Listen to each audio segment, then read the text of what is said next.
मित्रांनो, आयुष्य हे कधी सरळ रेषेत चालत नाही. कधी आनंद येतो, कधी दुःख येतं, कधी आपल्याला यश मिळतं तर कधी अपयशाचा मोठा डोंगर समोर उभा राहतो.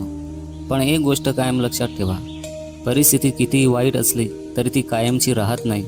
आज तुमच्या आयुष्यात अंधार असेल, संघर्ष असेल, लोकांची टिंगल असेल, पण हाच संघर्ष एक दिवस तुमची ताकद बनणार आहे. कारण सोने जेव्हा आगीत तापतं तेव्हाच ते अधिक चमकतं. तसंच माणूसही संकटामुळे मजबूत बनतो. आज अनेक लोक मेहनत करायला घाबरतात. सगळ्यांना पटकन यश हवं असतं, पण कोणी त्यासाठी लागणारी झोप, आराम आणि वेळ सोडायला तयार नसतं. लक्षात ठेवा, यश हे बाजारात मिळणारं वस्तू नाही. त्यासाठी घाम गाळावा लागतो, अपमान सहन करावा लागतो आणि अनेक वेळा स्वतःच्या मनाशी लढावं लागतं. जेव्हा तुम्ही एकटे असताना तेव्हाच तुमचं खरं युद्ध सुरू असतं.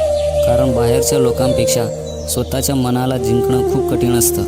पण जो स्वतःच्या भीतीवर विजय मिळवतो त्याला जगात कोणी हरू शकत नाही. लोक काय म्हणतील, लोक हसतील का, लोक कमी लेखतील का, हा विचार करत बसलात तर आयुष्यभर दुसऱ्यांच्या सावलीतच राहाल. जगाचं काम बोलणं आहे. आज तुम्ही काही केलं तरी लोक बोलतील आणि काही नाही केलं तरी लोक बोलतीलच. मोठं काही केलं तरी बोलतील. त्यामुळे लोकांच्या शब्दांकडे लक्ष देण्यापेक्षा स्वतःच्या ध्येयाकडे लक्ष द्या. कारण इतिहास हा बोलणाऱ्यांच्या नाही तर मेहनत करणाऱ्यांचा लिहिला जातो. आज ज्याच्याकडे पैसा, नाव आणि यश आहे त्यांनी एक दिवस शून्यातून सुरू केली होती. फरक फक्त एवढाच होता की त्यांनी हार मानली नाही. गरिबी ही शाप नाही, पण गरीब विचार ठेवणं हा नक्कीच शाप आहे. खिशात पैसे नसले तरी चालतील, पण मनात मोठी स्वप्न असली पाहिजेत.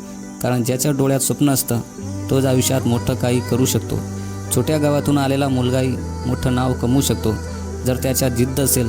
परिस्थिती तुमचा जन्म ठरू शकते, पण तुमचं भविष्य नाही. भविष्य तुम्ही स्वतःच्या मेहनतीने घडवता. कधी कधी आपल्याला वाटतं की आपल्यासोबतच सगळं वाईट का होतं.